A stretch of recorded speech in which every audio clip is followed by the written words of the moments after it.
Okay guys, so there's a few things that I'm going to talk to you about before we get started on this, and it has to do with close reading and why we do it. So if you flip back to the front of your packet here, there's a couple of things that I want you to concentrate on in the did you know part. So, a few things. Did you know it is important to read the prompt at least 3 times, right? 3 times. Why would you do that? Why would you read a prompt 3 times? To get a full understanding.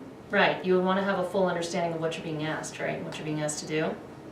Okay, and then the next tip here says you should try to state in your own words, paraphrase what you are being asked to write. Okay, so what we're going to do here in just a moment is we're going to take our bookmarks and we're going to practice some of these annotation tools. And so we have, the first one is cloud, right? And if you're clouding around tricky words, you might also cloud around words that are really significant or words that you want to make sure that you pay attention to so you don't lose sight of those. And then underlining, for underlining important ideas, obviously you want to underline something that's not too terribly long, because if you go too long, then what happens if you underline too much? Then it's like the entire paragraph. Exactly. If you wind up underlining the entire paragraph, how much of that paragraph is really important or stands out to you? None of it, or hardly any. You know, oh, okay, whole thing, whoa, I don't know what to look at anymore. And then for questions, what questions do you have? So definitely as you read, you want to be wondering, you want to be thinking it through, you want to be trying to figure it out, so that's what question marks are for.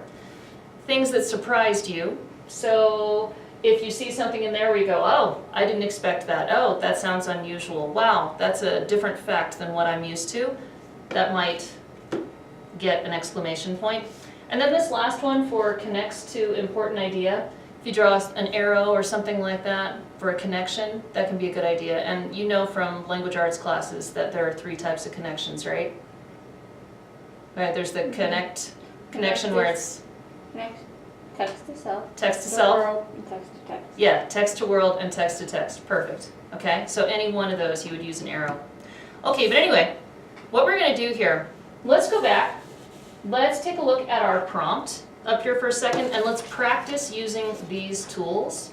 So I want you guys to take a couple of minutes. I'm going to do that up here as well. You make the marks that are most appropriate to you, and I'm going to make the marks that make sense to me.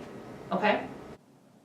Use the marks, but also make sure to show your thinking. Try your best to paraphrase the prompt. Put it into your own words, and ask questions and try to figure out words that you're not quite sure of or that you think are important. All right, so just use this as a guideline.